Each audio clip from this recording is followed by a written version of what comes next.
It's been a long time since we chatted. In today's video, I'm going to be sharing with you my upcoming cruise. But before that, I am going to be answering your questions, including what is the one cruise line that I have been avoiding. Hi there. If you're new here, my name is Ilana from the website lifewellcruise.com, but I have a feeling that if you're here, there's a good chance that we already know each other.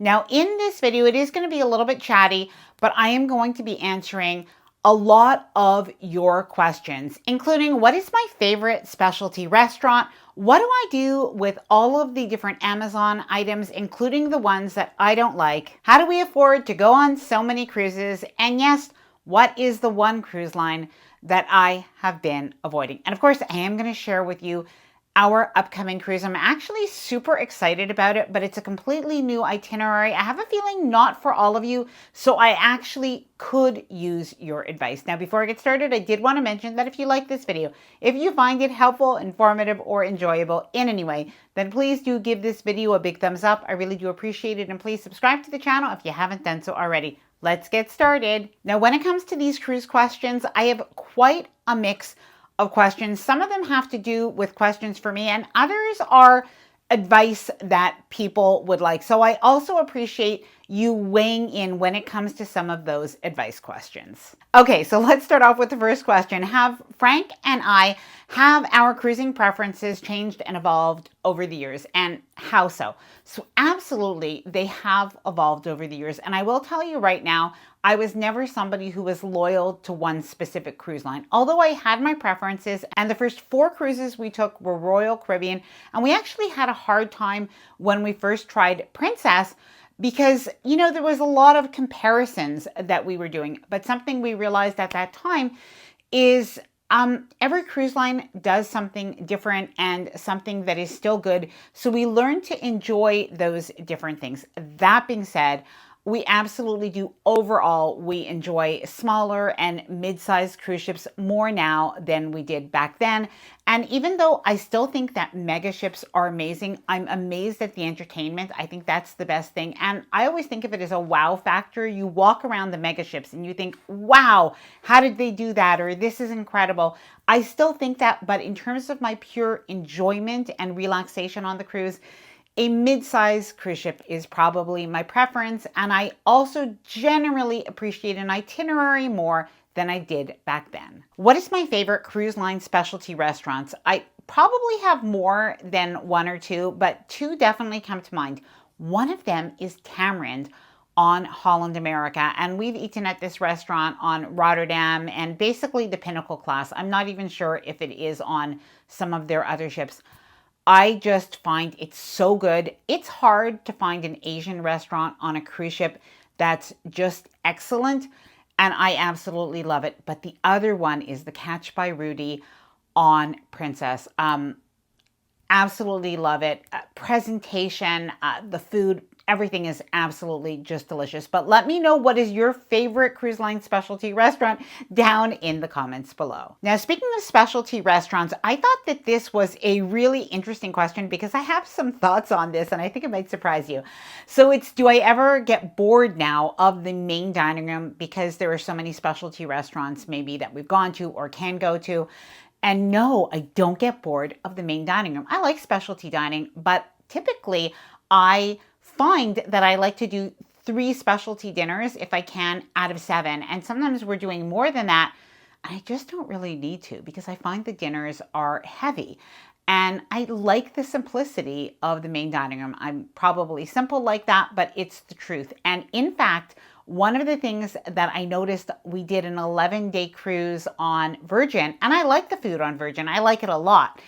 But after about 8 or 9 days, I found myself missing just a main dining room where you have a menu that you could order different types of food, that I didn't have to decide I'm going to a steakhouse or I'm having, you know, a Korean barbecue meal or something else. And I kind of do like a main dining room. Let me know, please, if anybody else feels that way or if I'm like an anomaly with that. What cruise ship do I really want to try? Now, this is going to sound like it's a complete opposite answer to before, because I had said that I really do prefer generally mid-size cruise ships.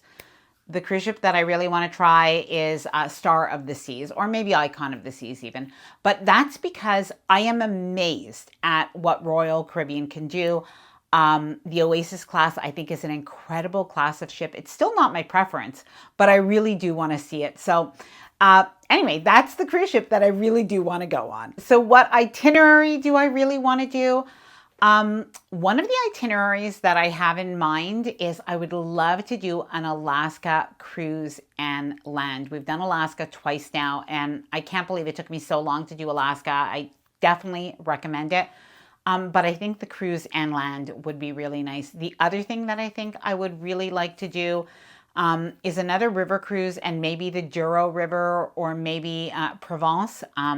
Anybody who hasn't seen my recent river cruise videos from Emma Waterways the Danube, I genuinely loved this so much more than I expected or ever thought. So I definitely want to do that again. Oh, and Asia, maybe Japan.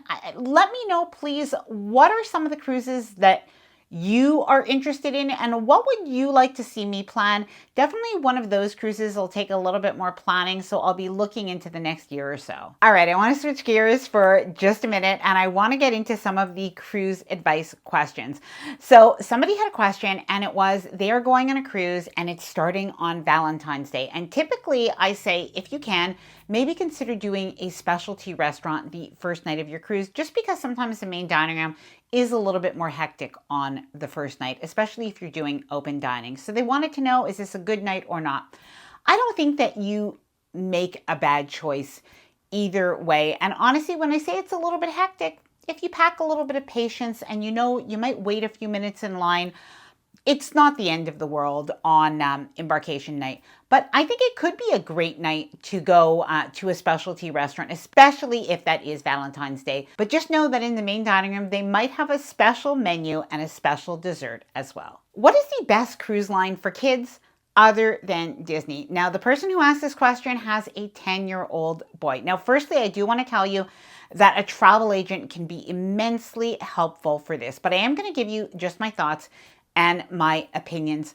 I think that Royal Caribbean is a great choice. Now, obviously, it does depend on what is your son's interest, where are you sailing from, what is your budget, etc. But I do think that Royal Caribbean, on any of their sort of mega ships, so I would say anything that's an Oasis class or above, has just a lot of activities. They have a great kids club, but I think there are other cruise lines that are also good contenders. That includes Norwegian Cruise Line and Carnival, and MSC in particular with MSC World America. Now, I do get a lot of emails asking me for a travel agent recommendation, and just to let you know, our travel partner is MEI Travel. It's who we personally use to book our own cruises, and they've helped hundreds of our viewers in the LifeWell Cruise community. Now, a lot of people don't realize this, but working with MEI Travel does not cost you more. The cruise line actually pays their commission, so they're able to help you in an unbiased way. And because they're a high volume seller and a preferred partner to the cruise lines, they often have promotions that you wouldn't be able to get if you went directly to the cruise line. Now, if you're somebody who likes to shop on your own on the website, you can definitely do that. So I will leave the link to the MEI Travel website. But if you'd prefer to have a quote, or even have somebody contact you by email or by phone, you could fill out a quotation form with any additional information you like, and one of MEI Travel's advisors will contact you and work with you directly. Now, if you'd like more information or a quote, I will leave the links to MEI Travel down below in the description of the video, as well as a pinned comment. What do I do with all of the different Amazon stuff that I buy? Now, a lot of times people say, how do you fit all of that into your luggage? Well, of course, I do not bring everything. And in my videos, I often say, of course, not every item is for everybody, but I use quite a lot of things. But what I do is, in my office, I actually store a lot of the items sort of in an IKEA type cupboard. I don't remember the name of it, but in any case, I store it there. I do return quite a bit of stuff that I try out and I just don't like. So if I don't think that I'm going to be able to show it to you and it's just not for me the quality that I want, or I just don't see it as very useful, or sometimes the clothing.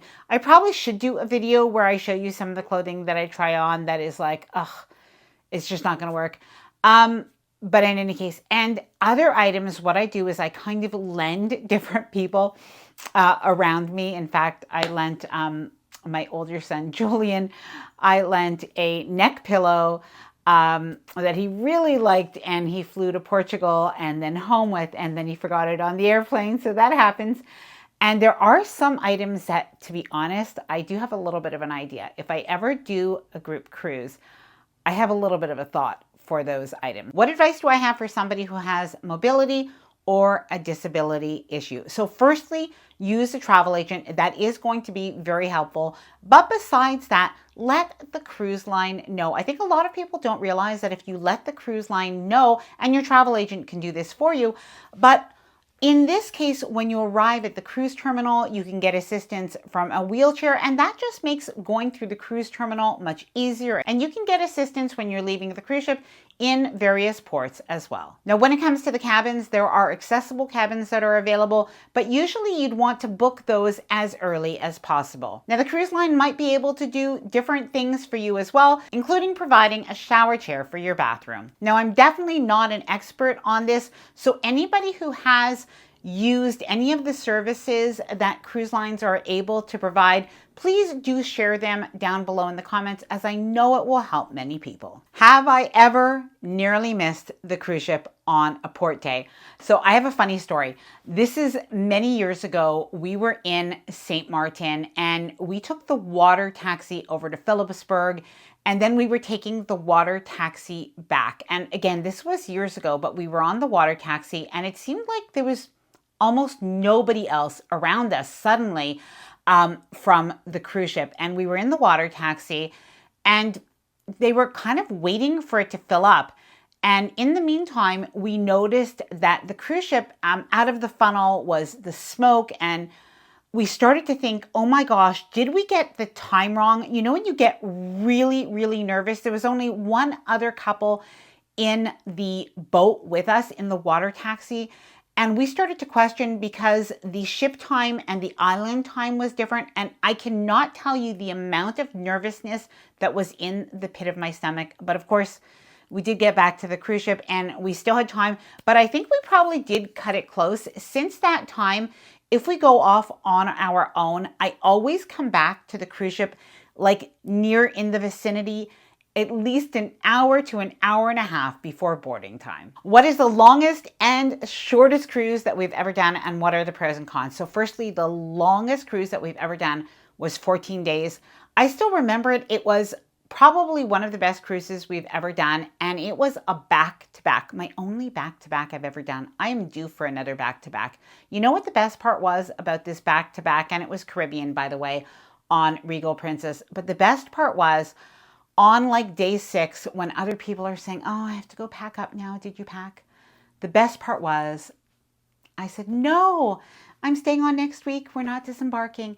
It was such a good feeling to not have to pack up at the end and have that extra time. Now, the shortest cruise that we've ever been on was a 3-day cruise on MSC World America. And truthfully, I should go back because it was an absolute whirlwind. It was nonstop, trying different things, wanting to see everything. And obviously, it was a new ship. It was like an inaugural sailing. We were invited by MSC, and you want to see everything. But it was tiring. So I definitely think a short cruise, it's just tiring. You want to see and do everything. I definitely prefer a cruise that's at least 6 nights, but let me know your own thoughts on that. What length of cruise is perfect for you? Let me know down in the comments below. Now, I will be sharing what is the one cruise line that I have been avoiding. And honestly, I may never go on this cruise line, and I will share with you why. But first, how do we afford so many cruises? Now, I think a lot of people do know if you've been following me for a while, but this is a question. I guess there are always new people that are, following our content and part of our community, and I definitely appreciate you. So just to let you know, this is something that we do full time. It wasn't something I started off doing full time. I was an early childhood educator, and I used to work part time as a travel agent for a local travel agency specializing in cruises. I loved it. It was so much fun. And I loved my full-time job. But as a little side thing, I started a little passion project with my blog, lifewellcruised.com. And, within a few months, I realized, there are people that make a little bit of money on this. So I kind of pursued that. I thought maybe if I make a little bit of money, that will just go towards my cruise fund. Then we did start the YouTube channel, and it has grown, and something that we realized is creating content is actually something that you can make a living at. And I'm very grateful. I work very hard. My husband, Frank, also works with me, so he doesn't have another job. He does this full-time as well. He does all of the editing. He does a lot of the administration for our channel and our business overall. And my son Ethan also works with me. He is a writer for our website, and he creates a lot of the short form content. He helps me with some of the thumbnail concepts and different things like that. So it really is a family business. And I know it's not for everybody, but it's something I'm so grateful that we live in a time that I'm able to do this. And I just hope that I'm able to share valuable information and anything that you would like to see, whether it's certain videos on cruise tips or information, Amazon items for people who like that, and maybe even certain cruises and itineraries. Let me know what are your favorite things, and I'll definitely try to add those videos to the rotation. What are my thoughts on repositioning cruises or trans ocean cruises? I like the idea of a repositioning cruise. We've never done it. And in fact, I did actually have one booked. I shared a few months ago, for anybody who remembers, I shared what I thought was a phenomenal itinerary and a phenomenal price. And it was with MEI Travel. I did share that in that video. And by the way, anybody who would like, to know more cruise deals, if you want me to do a video on cruise deals, let me know down in the comments below. But we actually booked that repositioning cruise. But then what happened is there was another cruise that we're going to be on that actually conflicted with that date. And so unfortunately, we had to cancel it. I did book on a refundable deposit, so there was no harm done. But it did mean that unfortunately, a cruise we were looking forward to, I did have to cancel. But in 2026, I definitely do want to take a repositioning cruise. So if you have one that you are doing that looks really good, you can also let me know that down in the comments below, because I'm always looking for suggestions. All right, so what is the cruise line that I have been avoiding all of these years? I hate to say that I will never take this cruise line, because it's not true. I might eventually try this cruise line, but there is a specific reason I really haven't. And so it's actually Cunard. Now, I have heard really good things about Cunard, and I have a friend who loves sailing with Cunard. So I know it's not for the lack of quality. I'll tell you, there are two reasons that I've kind of been avoiding Cunard. One of them is because, like, my friend loves their transatlantic crossings, going from Southampton to New York or New York to Southampton. And while that experience sounds interesting to me, it also sounds like 7 days at sea. I'm just not sure that that is for me. I think I'd have to take a repositioning cruise that includes also some port visits before I do that one. So that's a main reason that I haven't. And the other thing is because part of the appeal for a lot of people of Cunard is the tradition of the dressing up at night. And I don't mind dressing up. In fact, for me, I don't think it would be a problem. But my husband does not love the idea of having to wear a jacket every single night. Now, maybe we're making this a more overblown topic than it needs to be, or issue, I should say.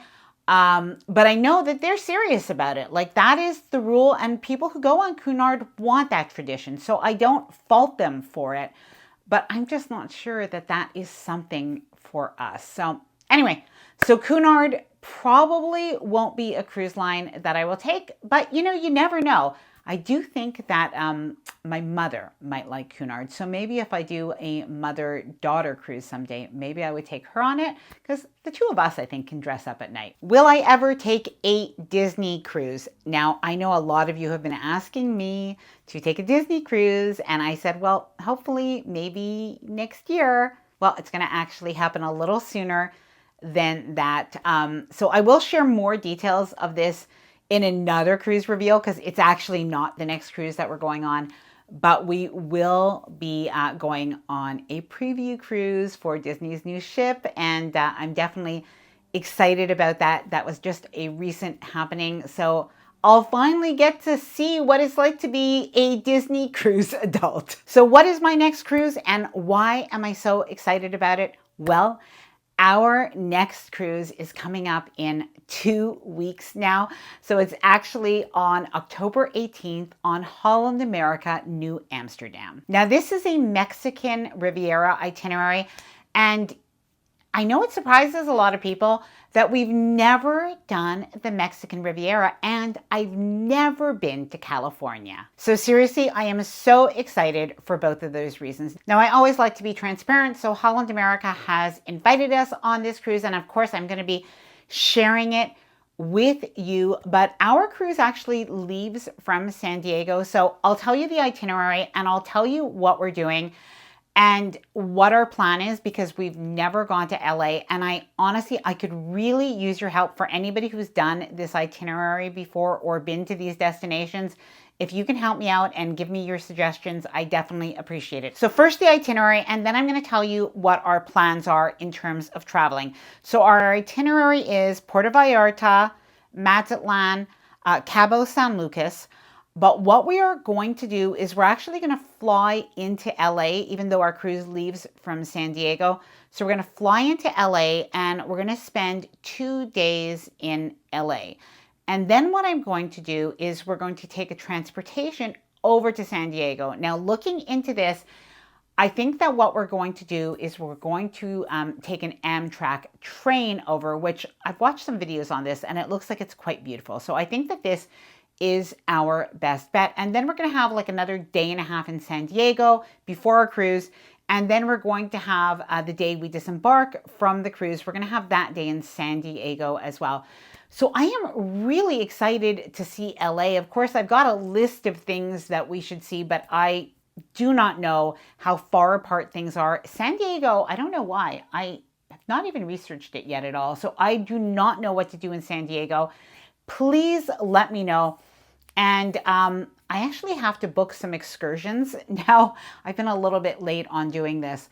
So that is my plan. I'm actually filming this video on Friday. So my plan on Saturday is actually to be doing all of my bookings and looking at excursions and at least really starting to get organized. Now, I might actually make a video from the cruise ship. So please let me know any questions you have about Holland America or this ship and itinerary. Please do let me know down in the comments below. And of course, if you're on this sailing, or if I see you in one of the cruise ports of call, please do say hi. It's always my pleasure to stop and say hello. Now, by the way, if you like content like this that's a little bit more chatty, I do have the Life Well Cruised Crew membership. Now, this is an optional membership, but what we do is we're able to create some videos that are a little bit behind the scenes, a little bit more chatty. So if this is something that you are interested in, I'm going to leave the information for that pinned also in a comment, as well as in the description of the video. Now, I hope that you enjoyed this video. If you did, please do give it a big thumbs up. I really do appreciate it. And please subscribe to the channel if you haven't done so already. Bye for now, and happy cruising.